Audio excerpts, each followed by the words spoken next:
አዲስ አበባ ላይ ብዙ ቦታ እያፈረስን ነው። አንዳንዶች አጥራቸውን ሰርተው 3 ወር 4 ወር ሳይሞሉ ደግመን አፍርሱ እያልን ነው። አዲስ አበባ ላይ እያፈረስን ነው፣ አፍርሱ እያልን ነው የሚለው ገለጻ እውነት ነው። ኦህዴዶች በሽመልስ አብዲሳ በኩል ገና በጠዋቱ የተናገሩት አዲስ አበባን ለነዋሪዎቿ የማትመች ከተማ ማድረግ የሚል ነበርና በሚገባ ፈራርሳለች። ማህበራዊ ግንኙነት ፈርሷል፣ ጉርብትና ፈርሷል፣ ድህነት ሳይሆን ድሃ ተነቅሏል፣ ታሪክ ወድሟል የሚሉትን ነገሮች እንተዋቸው። የኦህዴድ ብልጽግናዎች አብዝተው ደግሞም ደጋግመው የአዲስ አበባን ሕዝብ ሲዘልፉት ሽንት ቤት አጠቃቀም ያስተማርነው እኛ ነን እያሉም ጭምር ነው። ይህንን አዳነች አቤቤም አብይ አህመድም ቀብረር ብለው ይናገሩታል።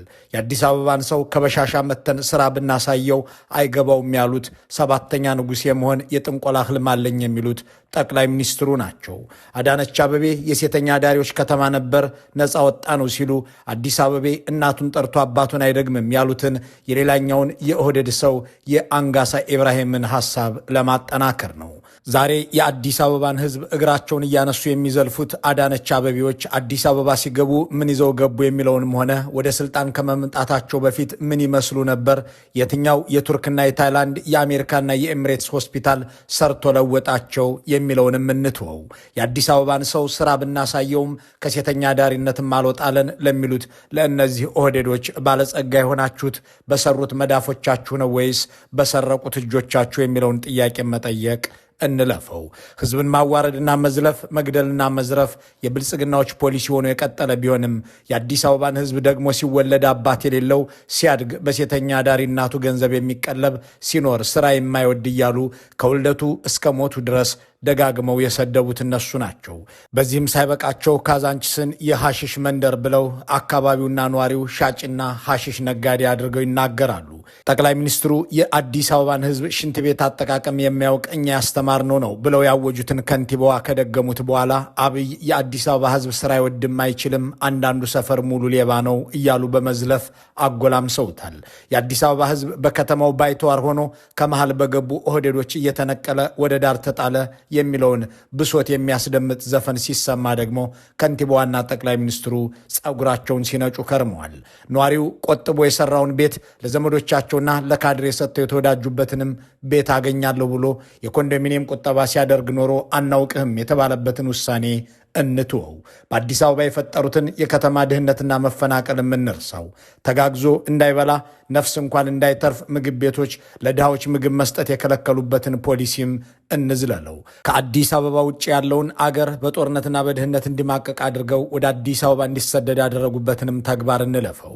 የኦህዴድ ሰዎች አዲስ አበባን የማትጠቅም ከተማ እናደርጋታለን በሚል ብቻ የሚገልጿት አይደለችም። የኦሮሞ ጠል ኃይሎች መኖሪያ አድርገውም ይፈርጇታል።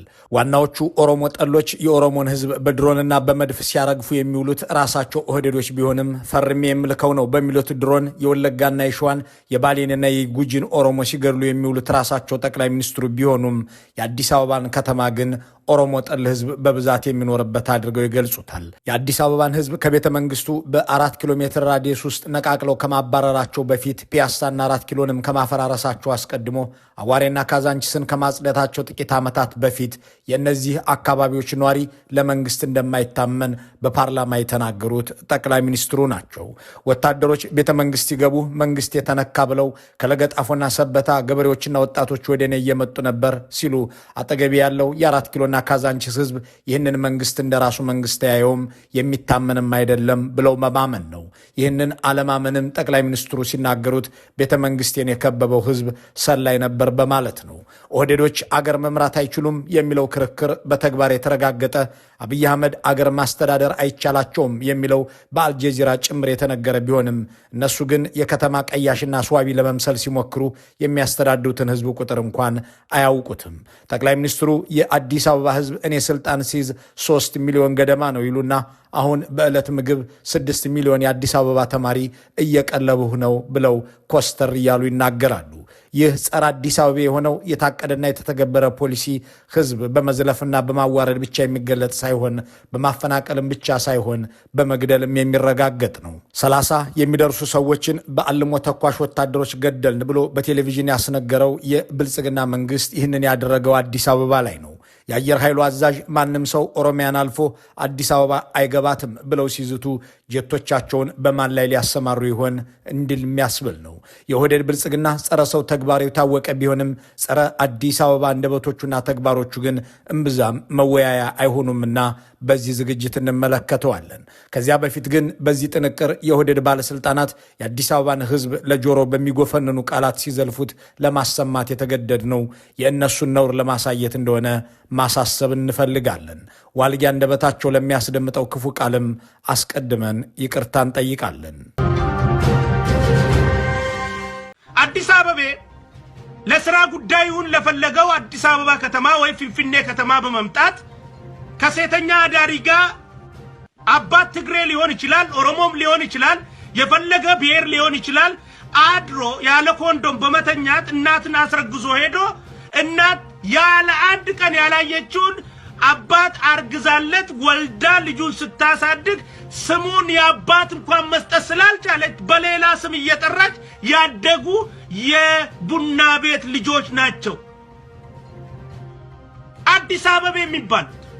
እኒህ ሰው አንጋሳ ኢብራሂም ይባላሉ። የብልጽግና ፓርላማ አባል ናቸው። የአዲስ አበባን ሕዝብ እንዲህ ከፍ ዝቅ አድርጎ መዝለፍ ለስልጣን አብቅቷቸው በአብይ አህመድ ፓርላማ ውስጥ ገብቶ የተቀመጡ ጠቅላይ ሚኒስትሩን ሲያወድሱ የሚውሉ ሰው ናቸው። በእውነት ለመናገር ጠቅላይ ሚኒስትራችን ለኢትዮጵያ ሕዝብ የገቡትን ቃል በተግባር ያሳዩ፣ አደርጋለሁ ያሉትን በማድረግ ህዝብ ያስደመሙ ናቸውና አንጋሳ ልክ ናቸው። አዲስ አበባን ለማዋረድ ቃል በገቡት መሰረት ጠቅላይ ሚኒስትሩ ስራ እንዲሰሩ አድርገዋቸዋል። የአዲስ አበባን ህዝብ በጸያፍ ቃላት ሁሉ የተሳደቡት እኒህ ሰው እንዴት ይህንን ሹመት አግኝተው ፓርላማ እንዲገቡ ተደረገ የሚል ጥያቄ የሚቀርበው ጤናና ለሰው አክብሮት ላለው መንግስት እንጂ ለኦህዴዶች አይደለም። አዲስ አበባ የሴተኛ አዳሪዎች ከተማ ነበር፣ ነፃ ወጣ ነው የሚለው ሰሞነኛው የአዳነች አቤቤ ንግግርም ከዚያው ከአንጋሳ ኢብራሂም ንግግር የቀጠለ ነው። ወደ 100 ሺህ የሚደርሱ ሴተኛ አዳሪዎች በየመንገዱ ኢሰብአዊ ድርጊት ይፈጸምባቸዋል። ይህ ንግግር እንዲሁ ሲታይ ለሰዎች ከማዘንና ከመቆርቆር የሚነሳ ይመስላል። ኦህዴዳዊ ትርጓሜው ግን አዲስ አበባ የሴተኛ አዳሪዎች ከተማ ነች የሚል ለመሆኑ አንጋሳ ኢብራሂም የተናገሩትና ይህንንም ተናግረው ሽልማት የሆናቸው ዘንድ ፓርላማ የገቡበት ሂደት ምስክር ነው። ያገዛዙ ሹማምንት የአዲስ አበባን ህዝብ አንደበታቸው ላይ በመጣላቸው የማዋረጃ ቃላት ደጋግመው ሲሰድቡት ሽንት ቤት አጠቃቀም እንኳን አያውቅም ነበር እኛ ሳየነው እያሉ ነው። ከበሻሻ መጥቼ የሽንት ቤት አጠቃቀም የማሳያችሁ አራዳ ነኝ የሚሉት ጠቅላይ ሚኒስትሩ የሽንት ቤት አጠቃቀምና የከተማ ህይወት አስተማርኩ የሚሉት ከንቲባዋ ተደጋግፎና ተመጋግበው ሲናገሩ እንዲህ እያሉ ነው። ህዝቡ በቃ አንዳንድ ቦታ የጋራ መጸዳጃ በ20 በ30 ሰው የሚጠቀሙት አለ። ሌሎቹ ደግሞ ጭራሽ መጸዳጃ ያልነበራቸው አካባቢዎች እንደሆኑ አይተናል። ሽንት ቤት ገንብተን ሰው እዛ እንዲገለገል ካላመቻቸን በስተቀረ አሁን በየቦታው የምታዩት ነው። በርግጥ ከመኪና ወርዶ የሚሸና ሰው ነው አይቻለሁ። መኪና ቆሞ ፒያሳ አንደኛ መጸዳጃ ቤት እጅግ በሰልፍ አሊያም ደግሞ ምንም ያልነበረበት አንዳንዱም በመኖሪያ ቤት ላይ ያልፈ የነበረ ስለ ሽንት ቤት አጠቃቀም በቴሌቪዥን ወጥቶ የሚናገር የአገር ጠቅላይ ሚኒስትር የሚኖረው ኢትዮጵያ ውስጥ ብቻ ሳይሆን አይቀርም። ይህ የማዘጋጃ ቤት ስራ አስኪያጆችና የጤና ቢሮዎች ኃላፊነት ነው። ሽንት ቤት አካባቢ መልከስከስ የመሪ ተግባር አይደለም ብሎ የኦህዴድን ጠቅላይ ሚኒስትር መምከር እርባና የለውም። የጠቅላይ ሚኒስትር ደንቡ በትላልቅ የፖሊሲ ጉዳዮች፣ በኢኮኖሚ በዲፕሎማሲና በደህንነታዊ ጉዳዮች ላይ ስትራቴጂካዊ አጀንዳ መቅረጽ ነው ብሎ መከራከር ችሎታቸው ዝንብ በምትውልበት ቦታ መገኘት ነውና እንዲህ ማለት ልክ አይደለም ሊያስብል ይችላል። ይሁን እንጂ የጠቅላይ ሚኒስትሩም ሆነ የከንቲባቸው ፍላጎትና ችሎታ ስለ መጸዳጃ ቤት ማስረዳት ሳይሆን የአዲስ አበባን ሕዝብ ሽንት ቤት አጠቃቀም አስተማር ነው ብሎ ለማዋረድ ነው። ከፒያሳ እስከ ቀበና ከ4 ኪሎ እስከ ካዛንቺስ ያለውን ሕዝብ ጠራርገው ያባረሩት ሰዎች ምነው እንዲህ ያደረጋችሁ የሚል ትችት ሲበዛባቸው ሴተኛ አዳሪ ስለሆነ ሽንት ቤት አጠቃቀም ስለማያውቅ ወዘተ ማለታቸው ሳይበቃ የካዛንቺስ ሕዝብ በጠቅላላ ሐሺሽ አጫሽ እንደነበረ መንደሩም የሐሺሽ መንደር እንደሆነ ይገልጻሉ። እግዚአብሔር ያሳያችሁ ካዛንቺስን ያን የሐሺሽ መንደር እንዲህ ትራንስፎርም ተደርጎ ሲያይ በስሱ እንኳን ለማድነቅ የሚቸገር የፖለቲካ ፓርቲ ምን ተስፋ አለው? የአዲስ አበባ ህዝብ የተነቀለውና የተፈናቀለው ከየትኛው አካባቢ ነው የሚለውን በጥንቃቄ ያስተዋለ ሰው የከተማውን ህዝብ ሴተኛ ዳሪ፣ ሐሺሽ ተጠቃሚ፣ ሽንት ቤት አጠቃቀም የማያውቅ እያሉ ከሰደቡበት ጋር የሚገናኝ ምንም ምክንያት እንደሌለው መረዳት ይችላል። የአዲስ አበባ ህዝብ የተነቀለው ከቤተ መንግስቱ ዙሪያ አሊያም ከቦሌ ወደ ቤተ መንግስቱ ወይም ከኤርፖርት ወደ አዲሱ ቤተ መንግስት እየተገነባ ወዳለው ማለት ነው በሚወስደው መንገድ ላይ ያለው ህዝብ ነው። ኢህአዴግና ቀዳማዊ ኃይለሥላሴ የሰሯቸውን መንገዶች ግራና ቀኝ ያለውን ህዝብ እያስነሱ አበባ እየተከሉ አምፖል እየሰቀሉ ህዝብ እየነቀሉ ከቀጠሉትና የኮሪደር ልማት ካሉት ጸረ ሰው ተግባር ከቤተ መንግስት መንገዶች የራቀው ህዝብ ተርፏል። በቤተ መንግስቱ ዙሪያ ያለው ህዝብ ገና በማለዳው ሰላይና የማይታመን ነው ብሎ የተናገሩት ጠቅላይ ሚኒስትሩ አካባቢውን ሰው አልባ አድርገው የእምነት ተቋማት ያለ ምዕመን እንዲቀሩ አድርገዋል። ከቤተ መንግስት የስር ያሉት ሰዎች ለደህንነት ያሰጋሉ ብሎ የተናገሩበትን ስናስታውስ የአዲስ አበባ ህዝብ ለእሳቸው ደህንነት አስጊ አድርገው ሲያብራሩ እናዳምጣቸዋለን። ይሄ ግቢ የታወቀ ክፍለ ከተማ የለውም፣ የታወቀ ቀበሌ የለውም፣ ግን ደንበኛ መንደር አለው። በየአጥሩ ስር ላስቲክ አለ፣ ደሳሳ ጎጆ አለ፣ የጭቃ ቤት አለ፣ ትልልቅ ሰዎች አሉ፣ ህፃናት አሉ፣ ሴቶች አሉ። ይሄ ግቢ መንደር ይሁን ቤተ መንግስት ይሁን ግልጽ አይደለም። ዙሪያውን ስትዞሩ አጥሩ በሙሉ ሰው ነው። እነዚህ ሰዎች የሥራ ድርሻቸው ምንድን ነው? ምን ያደርጋሉ የሚለው ጉዳይ ግልጽ አይደለም። ስለዚህ ቢሮና ቤት ብቻ ሳይሆን ግቢም ሮጦ ለማምለጥ በፍጹም ማይቻል በአደገኛ ሁኔታ ውስጥ እንዳለው በግልጽ ተገነዘቡ። በቀደሙት ዘመናት ህዝብ ለመንግስቶቹ እምነት ስላለው ቤተመንግስትን ተጠግቶ መከተም ልማዱ ነበር። አብይ አህመድ ደግሞ ቤተመንግስቴን ከቦ የሚኖር ህፃንና አዛውንት ሁሉ ሰላይና ለደህንነት አስጊ ነው ብለው እንዲህ በአደባባይ በመናገር ነቃቅለው ያባርሩታል። እናም ግቢ ገብርኤልና ስላሴ፣ ባለወልድና ቅድስተ ማርያም ምዕመን የሌላቸው አድባራት ሆኑ። በቤተ መንግስቱ ዙሪያ ያለውን ህዝብ እንደ ደህንነት ስጋት እንደሚመለከቱት የሚናገሩት ኦህዴዶች የለገጣፎንና የቡራዩን ህዝብ ግን ደጀናችን ነው ይላሉ። ከቤተ መንግስቱ አጠገብ ያሉትን ሰዎች ለደህንነት ስጋት ናቸው ያለው የጠቅላይ ሚኒስትሩ አንደበት ከቡራዩና ለገጣፎ መንግስት የተነካ ብለው ፈረሰኛ ጉዞ ጀመረ ያሉት በ2011 ወታደሮች ቤተ መንግስታቸው የገቡ ሰሞን ነበር። ያ የታጠቀ ወታደር የመጣበት ሁኔታ ኢንቴንሽኑ ሪፎርሙን አቦርት ለማድረግ ነው። በከፍተኛ መዝናናትና መሳቅ ነበር ኢንተርቪው የሰጠሁት። የዛን ቀን ውስጤ ድብን ርር እያለ ማለት ነው። ለምንድን ነው ያን ያደረግከው ያላችሁ እንደሆነ ከቡራዩ፣ ከሰበታ፣ ከለገጣፎ አርሶ አደር ወጣት ተደራጅቶ እየመጣ ነው ሊዋጋ። መንግስታችን ተነክተው ሊዋጋ እየመጣ ነው። ከቡራዩና ለገጣፎ 4 ኪሎና ቀበና አይቀርብም ወይ የሚለውን ጥያቄ ማንሳት ጤነኛ የሚሆነው ለጤነኛ ሰው ነበር። በወቅቱ እሳቸው እንዳሉት መንግስት የተነካ ብሎ የተነሳ የኦሮሞ ህዝብ ባይኖርም ለማለት የፈለጉት ግን ይህ መንግስት የኦሮሞ መንግስት ነው፣ የአዲስ አበባ ህዝብ ሆይ አንተ የደህንነት ስጋቴ ብትሆን በዙሪያ ያለው ኦሮሞ መንግስቱን ሊታደግ የሚመጣበት ወቅት እንዳለ እወቅ የሚለውን ለመጠቆም መሆኑን የአብይ አህመድን የጥፋት ተግባራት በሚገባ መረዳት በቂ ነው። በዚያች ወታደሮች ወደ ቤተ መንግስት በገቡባት ዕለት እንኳን ተርታውና ከርታታው የኦሮሞ ህዝብ ይቅርና የሚዲያ ሰዎችም ይቅርና ባለስልጣናትም ምን እየተከናወነ እንደሆነ የሚያውቁት ነገር አልነበረም። አብይ አህመድ ግን መንግስት የተነካ ብሎ የኦሮሞ ህዝብ ተነሳ በማለት ይናገራሉ። የኦሮሞ ፈረሰኞች መንግስት የተነካ ብለው ከለገጣፎና ቡራዩ ወደ አዲስ አበባ እየጋለቡ እንደነበር የሚሰሙት አብይ የለገጣፎ ህዝብ በማንነቱ ተመርጦ ሲባረር ግን አልሰማም ይላሉ። በቅርቡ ለገጣፎ ላይ አንድ ስራ ተሰራ። ኤግዛምፕል ነው የምነግራችሁ። እኔ ሲታቀድ ሲሰራም አልሰማውም፣ ሲፈጸምም አላውቅም። የኔ ስራ አይደለማ፣ ከተማ ስለማላስተዳድር የኔ ስራ አይደለም። ዘሆል ህዝቡ ግን የጨኸው አብይ ብሎ ነው። ወታደር ቤተ መንግስት ሲገባ የለገጣፎ ህዝብ መንግስት የተነካ ብሎ አዲስ አበባ ገብቶ ሊዋጋ እየመጣ እንደነበር የሚሰማው የጠቅላይ ሚኒስትሩ ጆሮ በመቶ ሺህ የሚቆጠሩ የለገጣፎ ነዋሪዎች በማንነታቸው ተወንጅለው ተጠርገው ሲወጡ አይሰማም። እንዲህ ያለው በህዝቦች መካከል ግጭት መፍጠር የሚወደው የአብይ አህመድ አንደበት የአዲስ አበባና የኦሮሞን ህዝብ ጸበኛ ለማስመሰል እሳቸውም ለአንዱ ተቆርቋሪ ለሌላው ስጋት መስለው ለመቅረብ የጣሩበት ተንኮለኛ ንግግር ነው። የአዲስ አበባና የኦሮሞ ህዝብ አንድም ጊዜ የግጭት ታሪክ አስተናግደው የሚያውቁ አንዱ ለሌላው አስፈላጊ ሆነው የኖሩ በማህበራዊና ኢኮኖሚያዊ ጋርዮሽ የተሳሰሩ ቢሆኑም ማጋጨትና መከፋፈል የማይታክተው የጠቅላይ ሚኒስትሩ አንደበት ግን የአዲስ አበባን ህዝብ የኦሮሞን መንግስት የሚሰልልና የሚያሰጋ የለገጣፎ ህዝብ ደግሞ የመንግስቱ ጠባቂ አድርገው ማቅረባቸውም ሳይበቃ የሁሉም ኢትዮጵያዊ መዲና የሆነችውን ከተማ የኦሮሞ ጠላ ኃይሎች መከማቻ አድርገው ይገልጿታል። አዲስ አበባ ላይ ከፍተኛ ኦሮሞ ጠል ኃይሎች ኦሮሞን የሚጠሉ ግን ኢትዮጵያ ውስጥ መኖር የሚያስቡ ኢትዮጵያን የሚያስቡ ሰዎች ኦሮምኛ ተዘመረ አሉ። የኦሮሞን ህዝብ ማሳውን እያቃጠለ ልጆቹን እየገደለ ሀብቱን እየነጠቀ ያለው ኦሮሞ ጠሉ የኦህዴድ ብልጽግና እንጂ የአዲስ አበባ ህዝብ አይደለም። ኦሮሞን ገድሎ አስከሬኑን በአህያ ጀርባ ጭኖ ያሳየ ኦሮሞ ጠል የነ ይልማ መርዳሳ፣ የነ ብርሃኑ ጁላ፣ የነ አብይ አህመድና ሽመልስ አብዲሳ ስብስብ እንጂ የአዲስ አበባ ህዝብ አይደለም የሚለውን ጥሬ ሀቅ ከወለጋ እስከ ሸዋ ከባሌ እስከ ጉጂ ያለው ህዝብ ብቻ ሳይሆን የነ ሀጫሉ ሁንዴሳ ቤተሰብ፣ የነ በቴ ኡርጌሳ ልጆች፣ የነ አማኑኤል ወንድሙ እናቶች ያውቃሉና ማስረጃ ፍለጋ መማሰን አይገባም። የአዲስ አበባ ህዝብ ከየት ነው ዘርህ ምንድነው ሃይማኖትህ ሳይል በፍቅርና በአብሮነት ከ100 ዓመታት በላይ በመዋደድ የኖረ መዋደድንም የሚያውቅ እንጂ አብይ አህመድ እንዳሉት እንኳን ኦሮሞን ማንንም ሲጠላ የታየበት ታሪክ የለውም። የአዲስ አበባን ህዝብ ኦሮሞን የሚጠላ የኦሮሞን መንግስት የሚያሰጋ ሽንት ቤት አጠቃቀም የማያውቅ የሴተኛ ዳሪም ልጅ ወዘተ እያሉ የሚዘልፉት ኦህዴዶች ስልጣን በያዙ ሰሞን ግድያ ከጀመሩባቸው አካባቢዎች መካከል ቀዳሚው አዲስ አበባ እንደሆነ አድርገዋል።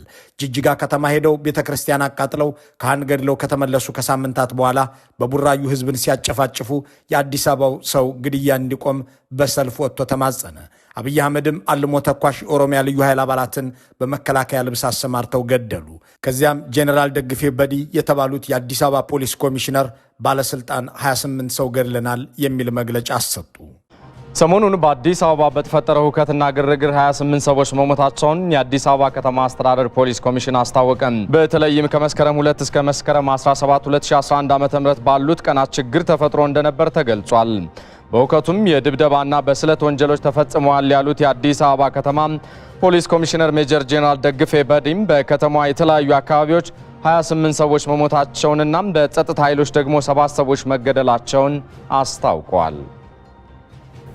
በኮልፌ 14፣ አዲስ ከተማ 5፣ አራዳ 1፣ ንፋስ ስልክ 3፣ ጨርቆስ 5 በድምሩ 28 ሰው ህይወቱ ያለፈበት ሁኔታ ነው የነበረው። በመዝለፍና በማፈናቀል ብቻ ሳይሆን በመግደልም የአዲስ አበባን ህዝብ የበደሉት የኦህዴድ ሰዎች 28 አዲስ አበባ ገድለናል ብለው ሲናገሩ በኩራት ነው። ሐሺሽ የሚያጨስ ስራ የማይችልና የማይወድ ሰው የሚጠላ ከበሻሻ የመጡ ሰዎችም የሚበልጡት እያሉ የሚሰድቡትን ይህንኑ ህዝብ በሰፈር እየከፋፈሉ ደግሞ ሌባ ነው ይሉታል። ለምን እንደሆነ አላቅም። ከደቡብ መጥቶም አዲስ አበባ ይሰራል። አዲስ አበባ ያለው ሰው ግን ብዙ እንደዛ አይመስለኝም። ለምሳሌ ታችኛው ቤተ መንግስት 3400 ሰራተኛ ነበረን እስካሁን ከቅርብ ጊዜ ድረስ 3000። በጣም ብዙ ስራ ነው ያለው እዛ። ከዚያ ውስጥ የአዲስ አበባ ልጆች ካሉበት በጣም ጥቂት ያውም ሴቶች ናቸው እንጂ ወንዶች የሉም። የአዲስ አበባ ልጅ የሚያደርገው ስራ ነው። እኛ ከበሻሻ እየመጣን እናንተ ላይ ስንሰራ ዝም ብላችሁ ማየት የለባችሁ። እውነቴን ነው። እና ስራ አለ ጥሩ ሆኖ ጥርጣሬ ያለኝ አዲስ አበባዎች ዝቅ ብለው የሚሰሩ አልመሰለኝም። እዩ አዲስ አበባ አንዳንዱ አካባቢ ሌብነት ይበዛዋል። አንዳንዱ አካባቢ አይሰርቅም ግን በሰፈሩ አይሰራም። አንዳንዱ አካባቢ ደግሞ ልመና ይበዛዋል። እንዲህ የሚዘልፉትን ሰው ደግሞ ቁጥሩን አያውቁትም። ጠቅላይ ሚኒስትሩ እኔ ስልጣን ሲይዝ የአዲስ አበባ ህዝብ 3 ሚሊዮን ገደማ ነበር ይሉና 6 ሚሊዮን ተማሪ በየዕለቱ ምግብ ሳበላ ውላለሁ ይላሉ። ከንቲባዋ ደግሞ 2 ሚሊዮን ሰው የስራ ዕድል እንዲያገኝ ያደረግኩት ብለው የከተማውን ህዝብ 8 ሚሊዮን ያደርሱታል። እኛ ስንመጣ አዲስ አበባ 3-4 ሚሊዮን ቢሆን ነው። አሁን ግን እንደዛ አይመስለኝም። ተማሪ እኮ 6-7 ሚሊዮን ተማሪ በቀን 2 ይመገባል። 6 ሚሊዮን ተማሪ ማለት አንዳንድ አፍሪካ ሀገር ቢሆን 100% ፖፑሌሽኑ ይበላል ማለት ነው። በእነኚህ ባለፉት 4 ዓመት ተኩል ወደ 2 ሚሊዮን ወጣቶች አዲስ አበባ ላይ ስራ ዕድል አግኝተዋል።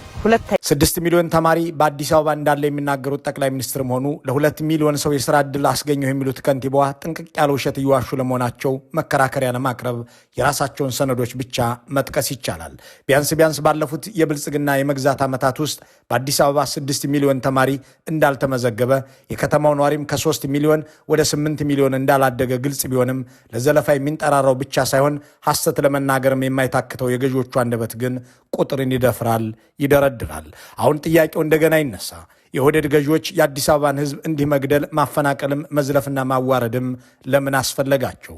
የዚህን ጥያቄ ምላሽ ከዓመታት በፊት የተናገሩት ሽመልስ አብዲሳ ናቸው። አዲስ አበባን የማትጠቅም ከተማ እናደርጋለን ያሉት ያኔ አብይ ሙሴ ነው እየተባለ በሚዘመርበት ወቅት ነው። አፋችንን ይዘን እየሰራን ነው፣ አትጠይቁን። እሱን የምንችለውን ሁሉ እያደረግን ነው። አንድ ዲሞግራፊ መቀየር አለብን። ይሄ ነው አንደኛ ስራ አዲስ አበባ ላይ። ሁለተኛ አዲስ አበባን ሪሌቨንት ማድረግ ነው። አዲስ አበባን ደግሞ ሪሌቨንት ለማድረግ እየሰራን ነው። የአዲስ አበባን ኢሹ ሪሌቨንት እናደርገዋለን። ዊ ዊል ዱ ዛት። እሱን ደግሞ ታዩታላችሁ። እንዲህ ባለ መልኩ ጥፋቶቻቸውን አስቀድመው የተናገሩትንም ለመኖር አዲስ አበባን ከቤተ መንግስቱ ዙሪያ ገድለውም ነቅለውም ለመስራት የቆረጡት ገዢዎች ራሳቸውን እንደ ከተሜና ከተሜነት አዋቂ፣ ህዝቡን ደግሞ በብዙ ነገር የሚገለጥ አድርገው ይከስቱታል። ኑሮውን አስወድደው በገጠር ዘመዶቹን ገድለው በከተማ እሱን አፈናቅለው ከቤት ንብረቱም ነቅለው ካስወጡ በኋላ መሳደባቸውና ለማዋረድ መሞከራቸው ሳይበቃ ዘፈን ተዘፈነብን ብለው መሃል ገቡና ወደ ዳር ጣሉን እያሉ ነውራችን ተነገረብንም ብለው ባለሙያዎችን ያስራሉ፣ ያሳድዳሉ። መልካሙን ሁሉ በመመኘት በዚሁ እንሰናበታለን።